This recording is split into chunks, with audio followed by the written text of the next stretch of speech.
नमस्कार दोस्तों, बहुत लंबे समय के बाद फाइनली बांग्लादेश में तख्तापलट हो चुका है। बता दें तो बांग्लादेश में मिलिट्री ने टेक ओवर कर लिया है बांग्लादेश की सरकार को मिलिट्री ने अभी के लिए टेक ओवर कर लिया है। बांग्लादेश के पीएम शेख हसीना जो थी, उन्हें आर्मी के प्रेशर के अंदर उन्हें इस्तीफा देना पड़ा। उनके आर्मी ने कहा कि 45 मिनट के समय दे रहे हैं, 45 मिनट के समय दे रहे हैं और 45 मिनट के अंदर ही रिजाइन करना होगा आपको। तो बांग्लादेश के पीएम शेख हसीना ने यही किया कि 45 मिनट के अंदर उन्होंने रिजाइन दिया और उन्हें सेफ्टी के लिए इंडिया भी आ चुकी है। वह सेफ्टी के लिए इंडिया भी अभी के लिए आ चुकी है। शेख हसीना जो बांग्लादेश के प्रधानमंत्री है, उन्हें सेफली इंडिया लाया जा चुका है और हेलीकॉप्टर से सेफली उन्हें इंडिया लाया गया है। और अभी के लिए इंडिया के NSA अजीत डोभाल से मिले हैं और हो सकता है तो भारत के प्रधानमंत्री नरेंद्र मोदी से भी मिल सकते हैं, उनके साथ भी मीटिंग हो सकता है। बांग्लादेश के पीएम शेख हसीना का अभी के लिए अजीत डोभाल से मिले हैं। उसके बाद यह देखा गया कि बांग्लादेश के आर्मी चीफ जो है पूरे देश को संबोधित करता है, I am in charge now. अभी के लिए बांग्लादेश के आर्मी चीफ ही संभाल रहे हैं सारा सिचुएशन और इन्हें लोगों को यह कहा है कि यह आर्मी चीफ इन्होंने अभी के फॉर द टाइम बिंग अंतरिम सरकार बना दी जाएगी। अभी के लिए वक्कर उन जमान, यही है वक्कर उन जमान, जो कि मोस्ट पावरफुल आदमी है बांग्लादेश का। वक्कर उन जमान, यह the most powerful man of in Bangladesh, यह बांग्लादेश के सबसे पावरफुल व्यक्ति अभी के लिए। शेख हसीना लीडर थी शेख हसीना, उससे फाइनली हटा दिया गया है और अभी के लिए पावर वक्कर उन जमान जो कि यह संभाले हुए हैं पावर बांग्लादेश के। आज के समय जो भी बांग्लादेश और इंडिया का जो भी रिलेशन है इतनी सबसे आगे बढ़ा है, इतनी सेफली, वो शेख हसीना के काल में ही हुआ है। अच्छी रिलेशन फॉर बांग्लादेश के साथ भारत का वो शेख हसीना के काल में ही हुआ। अभी के लिए बता दें तो बांग्लादेश की एक चिटग्राम सी पोर्ट है जिसका एक टर्मिनल भारत डेवलप कर रहा है, वह भी शेख हसीना के काल में ही हुआ। जो कि शेख हसीना के साथ बांग्लादेश की बहुत अच्छा रिलेशन भारत के साथ रहा, शेख हसीना और बांग्लादेश के, शेख हसीना प्रधानमंत्री और भारत के साथ। अभी के लिए यह जो आर्मी चीफ है पावर में आ चुके हैं, वह एंटी इंडिया होंगे या प्रो इंडिया होंगे, यह इनका स्टैंड क्या होगा यह तो देखने वाली बात है। आगे जो भी होगा इस पर अपडेट बता देंगे। लेकिन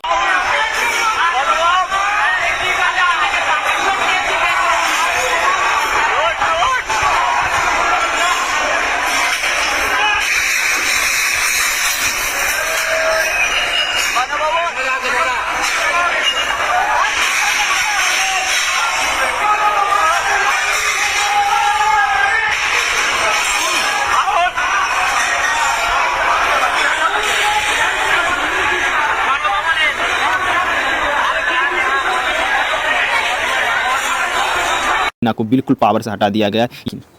बट आपको एक अभी के लिए एक बता दें तो इंडिया के आसपास जो भी कंट्री है वहाँ पे अस्थिरता ज़्यादा हो चुका है। जैसे कि आप देख सकते हैं म्यांमार में जो हुआ था वहाँ पे भी तख्तापलट करके आर्मी ने टेक ओवर कर लिया। उसके बाद बांग्लादेश में भी टेक ओवर आर्मी ही कर चुका है। इधर देखा जा सकता है 2022 में श्रीलंका में भी तख्तापलट हो चुका था। उसके बाद अफगानिस्तान में भी तख्तापलट हो चुका था, वहाँ पे अफगानिस्तान में भी तख्तापलट हो चुका है। और कहा जाए तो पाकिस्तान में भी आर्मी ही सरकार चलाता है। कहने के लिए वहाँ पे डेमोक्रेसी है, लेकिन वहाँ पे सरकार पाकिस्तान का आर्मी ही चलाता है। आप देख सकते हैं वहाँ का आर्मी इतना है कि वहाँ पे इमरान खान के जेल में डाल चुका है। वहाँ डेमोक्रेसी नाम का चीज़ भी नहीं है, वहाँ पे भी सरकार आर्मी ही चलाता है। पाकिस्तान, भारत के आसपास जो भी देश है, श्रीलंका हो गया, म्यांमार हो गया, अफगानिस्तान, बांग्लादेश, सभी जगह पे वही हाल है। आप लोग का एक क्वेश्चन होगा कि आर्मी ने कैसे टेक ओवर कर लिया पूरे बांग्लादेश को। तो बता दें, शुरू से शुरू करते हैं। तो पहले जनवरी 2024 में चुनाव हुआ बांग्लादेश में।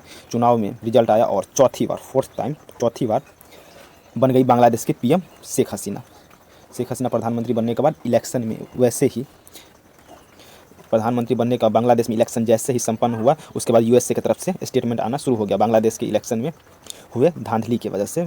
इसी के लेकर बांग्लादेश में कई पार्टी प्रोटेस्ट करना शुरू कर दिया, क्योंकि USA का कहना था कि वहाँ पे धांधली हुआ है, अच्छे तरीक़ा से डेमोक्रेसी को नहीं रखा गया है वहाँ, और चुनाव धांधली तरीक़ा से किया गया है। उसी को लेकर बांग्लादेश की कई पार्टी प्रोटेस्ट करने लगा। और तो इसी को लेकर शेख हसीना ने एक हिंट दिया था कि एक वेस्टर्न कंट्री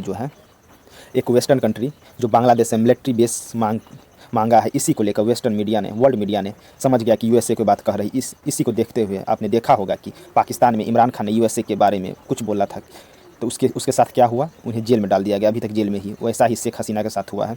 बता दें तो अभी के लिए शेख हसीना इंडिया आ चुकी है और इस पर जो भी क्या खबर आती है उसके बारे में, उसके बाद रिजर्वेशन कोटा था उसके लेकर बात चल रही थी। इस पर 30% उनको दिया जा रहा था रिजर्वेशन, जो 1971 में युद्ध लड़ा था बांग्लादेश की आज़ादी को लेकर, उसको दिया जा रहा था। इसमें शेख हसीना का कोई रोल नहीं था। इस पर एक हाई कोर्ट ने फैसला सुनाया था इसके लेकर, जो कि यह फैसला हाई कोर्ट का था। इसी के लेकर रिजर्वेशन कोटा को लेकर ही चला था प्रोटेस्ट, वो जो कि मेसी प्रोटेस्ट हो गया। इसके लेकर फॉरेन पावर का भी सपोर्ट था, विदेशी पावर का भी सपोर्ट था इसके लेकर, जो कि इसी के देखते हुए 30% कोटा भी हटा दिया गया सुप्रीम कोर्ट ऑफ बांग्लादेश के सुप्रीम कोर्ट के द्वारा 30% जो कोटा था उसे भी हटा दिया गया, जो कि इसी के लेके मेसी प्रोटेस्ट चल रहा है। अभी के लिए बता दे तो इस सब पर भारत की नज़र भी है। अभी के लिए बता दे तो इंडिया भी हाई अलर्ट पर है। BSF बॉर्डर सिक्योरिटी फोर्स ने भी अलर्ट हो गया है, जो कि बांग्लादेश के आसपास इंडिया ने सेना को डिप्लॉयमेंट बढ़ा दिया गया है। जो भी BSF की छुट्टियाँ थी उसे रद्द कर दिया गया है, और अभी के लिए जो भी रेलवे नेटवर्क था उसे भी सस्पेंड कर दिया गया है, और जो भी एयरलाइंस था उसे भी सस्पेंड कर दिया गया है। अभी के लिए बांग्लादेश के रेलवे नेटवर्क भी जो भी था, एयरलाइंस उसे भी सस्पेंड कर दिया गया। एयर इंडिया, इंडिगो जो भी था उसे सस्पेंड कर दिया गया है, और हाई अलर्ट पर BSF भी है। और बता देते अभी के लिए आप एक वीडियो देखें, जो कि वहाँ पे डेमोक्रेसी जो पार्लियामेंट है वो उसके साथ क्या किया जा रहा है। वीडियो देखिए आप लोग पहले।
देखा आपने वीडियो, यह वीडियो बांग्लादेश के पार्लियामेंट का था। बहुत सारे लोग जो जाकर अफरा तफरी मचा रहे थे पार्लियामेंट में। सबसे बड़ी बात यह है कि शेख मुजीबुर रहमान, जो कि शेख हसीना के पिताजी थे, जिन्होंने बांग्लादेश को मेन रोल निभाया था बांग्लादेश को बनाने में, उनका भी पुतला था उसे ऑल ओवर बांग्लादेश पूरे तरीके से तोड़ा जा रहा है। उनका पुतला भी तोड़ा जा रहा है, जो कि देख सकते हैं आप। बांग्लादेश का ऑल ओवर जितने भी बांग्लादेश के प्रोटेस्ट हैं, वो प्रोटेस्ट में मुजीबुर रहमान का जो भी स्टेचू है, जो भी पुतला उनका तोड़ा जा रहा है।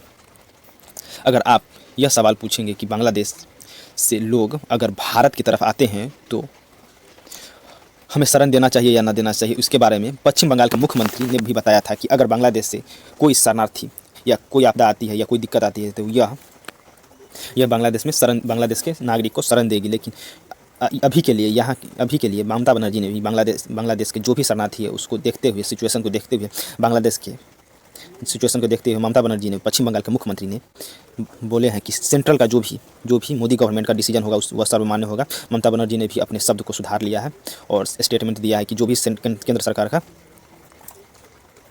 डिसीजन होगा उसे लागू किया जाएगा। जो कि अभी के लिए सिचुएशन बहुत ज़्यादा अलर्ट पे है, जो कि भारत का BSF भी अलर्ट पे अभी आ चुका है, भारत भी अलर्ट पे हो चुका है।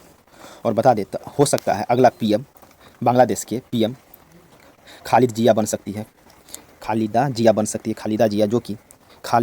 बन सकती है, जो कि